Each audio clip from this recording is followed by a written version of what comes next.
Последни вести денеска, добро вечер. Председателката на антикорупцијската Татјана Димитровска го прекина молкот. 6 дена, откако беше осомничена за оддавање службена тајна, се огласи со отворено писмо. Оставка не споменува и тврди дека нејзината комуникација била со семеен пријател, кој подоцна станал обвинет во случајот Адитив. За прв пат откако обвинителството ја стави на листата на осомничени во случајот Адитив, председателката на антикорупцијска Татјана Димитровска се огласи со писмо до јавност, во кое порача дека кредибилитетот и интегритетот на институцијата во никој случај не смее да биде оспорен, но воопшто не ја спомена можноста за оставка и покрај повиците во јавноста.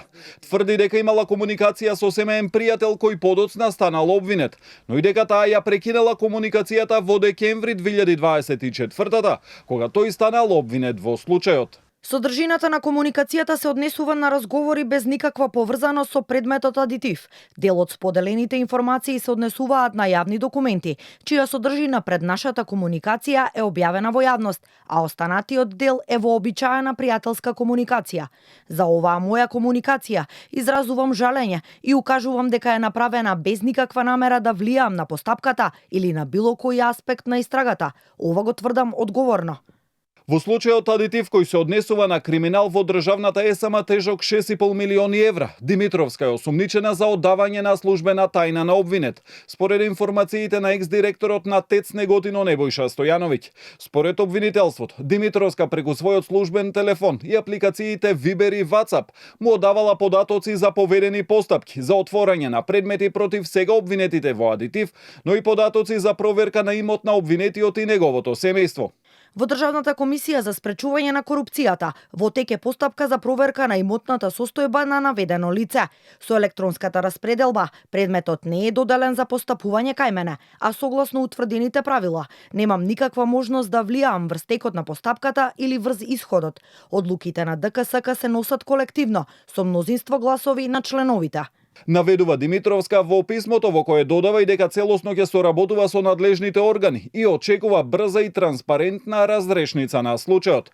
Порача да се почитуваат принципот на презумпција на невиност и владење на правото, но и дека останатите 6 члена на ДКСК немаат поврзаност со делото за кое таа се сомничи. Повиците за оставка на Димитровска, нејзините колеги во комисијата не ја коментираат.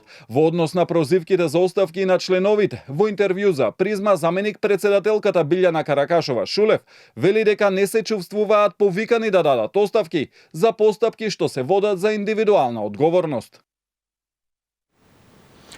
Темата предвремени парламентарни избори ги бранува партиите. Од крилото на Таравари денеска излегува и со целосно спротиставени ставови дали се неопходни двојни избори, ако партијата излезе од владата.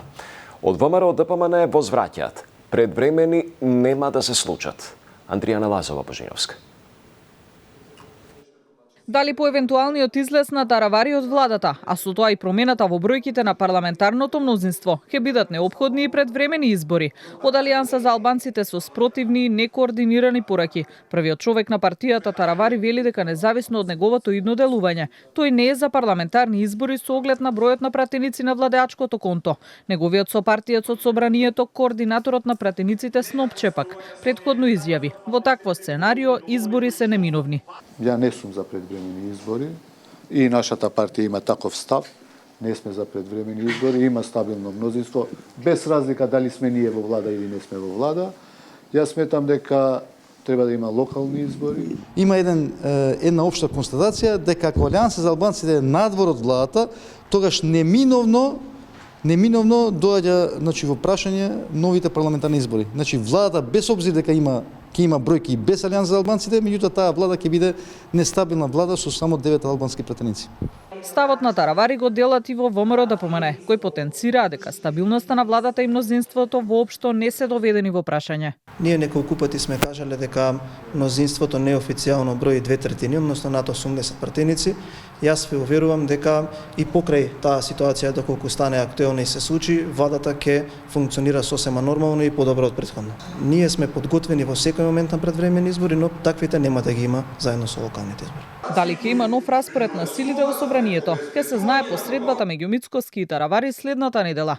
Доколку им се разделат патиштата и Таравари официјално замина од владата, владеачкото мнозинство ќе има 5 пратеници помалку, односно вкупно 73. Во меѓувреме Меджити, Касами и Ибраими си подадоа рака за официјално соединување на вреди во една партија, план кој се најавуваше подолг период. Иако тие имаа краткотрајни соработки со претходните влади на СДСМ и ДУИ, но и поделби и турбуленции во самите политички субјекти. Лекцијата сега е научена, оценува политичкиот аналитичар Љузин Фаризи. Нивното одделување помеѓу себе на расцепување им овозможува само на ДУИ да се го продолжи власта како беше во минатото, или им овозможува на нив да се вратат пак во власт, така што предпоставувам дека и се надеваме дека ова ќе биде крајно веќе албанските политички партии помали да се обединуваат во една политичка партија. Фаризи вели дека најголеми шанси да биде назначен за лидер на вреди има Изет Меджити, а останатите двајца, Касами и Ибраими, би биле подпредседател и генерален секретар. Според информациите од таму на првата средба вчера оваа тема не била на маса, а во фокусот било само новоформираното председателство. Синдикатите и годинава разединети за 1 мај. ССМ за утре најавува голем протест и апелира до работниците масовно да се приклучат за да го изразат незадоволството. Конфедерацијата на слободните синдикати пак нема да излезе на улица, зашто, како што посочија, биле задоволни од социјалниот диалог. Нашите барања не се од денес, не започнаа вчера и нема да завршат утре. Протестот е начин на 1 мај да изразиме незадоволство од висината на платите кои ги примаат работниците во Македонија, а како што многу пати сме кажале досега, се најниски во регионот, а да не зборуваме и за пошироко. Денеска синдикатите во Македонија имаат многу причини да излезат и да демонстрираат и да протестираат, а не да прославуваат. Денеска имаме можност да покажеме дека сме тука за работниците. Во Македонија има организирано синдикално движење и секогаш низ годините кога ќе сме осетиле потреба дека треба да излеземе на протест, излегуваме на протест. Тоа сме го докажале, дали требало да биде протест, дали требало да биде штрек. Решавањето на проблем на крајот доаѓа на маса низ социјален диалог. Сега велиме дека имаме добар социјален диалог и затоа на ваков начин го одбележуваме 1 мај. Кога ќе осетиме дека ќе бидат загрозени нашите права или ќе бидеме дискриминирани, тогаш бидете сигурни и нема да го чекаме 1 мај, туку одма ќе излеземе на улица. Скопјанец кој живее со тежок инвалидитет се соочува да остане на улица. На Бранко Миленковски му го раскинале договорот во пензионерскиот дом поради тоа што често примал гости во собата. Од ПИОМ тврдат дека незаконски ја делел со други лица. Мирјана Мирчевска-Јовановиќ. Бранко за неполни 5 дена останува на улица. Бранко инвалид и ги нема долните делови од нозете. Единствено движење му е со количката. Тој сега живее во пензионерскиот дом во Чаир, но раскинувањето на договор добил бидејќи според решението на ПИОМ, а претходно со писмен допис од директорот на домот дека во собата на Бранко живееле луѓе кои не биле наведени во договорот. Бранко објаснува дека не било вистина дека тука живееле други луѓе. Точно е дека му доаѓале гости кои му помагале за пазарење. Јас од тука, ако ми избркат решението за 8 дена, ја немам никаде на улица ќе бидам. Значи јас немам друг смештај. Со инвалидскава пензија плаќам до сега, се редовно си плаќам струја, вода, давачки, одржувам, ми доаѓаат пријатели кои ќе викам за кречење, хигиена. Другари имам, што е со мене 30 години, се што ми треба до болница. Неговите маки почнале од како тој бил ограбен и пријавил во полиција. Од тога се сменил односот на дел од раководството. Викам, земи телефон, од таму се викам со маски да ги снимаш. Во тој момент он влезе внатре, па вратата отвори, влезе, се затвори. Острав може да бил. Ја се сокорив таму кај тоа и пратам ходникот, луѓето се испаднаа. Во тој момент звонам у 192 полиција телефонот кај мене, звонам у полиција одма доаѓат за 10-15 минути. Звонам кај другарот, ја бев стресен целиот. Од ПИОМ објаснија дека уште еднаш ќе разгледаат жалбата на Миленковски. Фондот на ПИОМ од 16 април 2025 година го раскина договорот за закуп на станбен простор со лицето Бранко Милинковски, поради тоа што не се почитувани одредбите од договорот, односно станот го користеле лица што не се наведени во договорот и им се попречува или оневозможува нормално и мирно користење на другите станари во домот. До фондот имаше поплаки од управителот на домот, како и од станарите, пошто беше донесена одлуката за раскинување на договорот.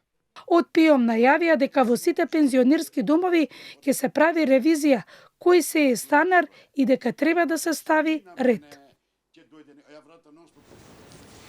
А токму нашата Мирјана Мирчевска-Јовановиќ ја доби првата награда на конкурсот за најдобри новинарски истории поврзани со климатските промени, што ја додели Советот за етика во соработка со УНЕСКО и Европската унија. Се работи за заедничка сторија изработена со новинарките Пелагија Младеновска и Сунчица Николовска, насловена Аерозагадувањето во Македонија одзема 5000 животи годишно, како да сме во војна. Ние медиумите остануваме тука да пишуваме за најтешките теми, а секако загадувањето за воздухот мислам дека е најголем предизвик, кога ќе направиме еден ден сторија дека овие стории успеале и дека живееме во подобра животна средина и ќе бидеме пример како и во другите теми да има подобро известување. Тоа беше се. Пријатна вечер.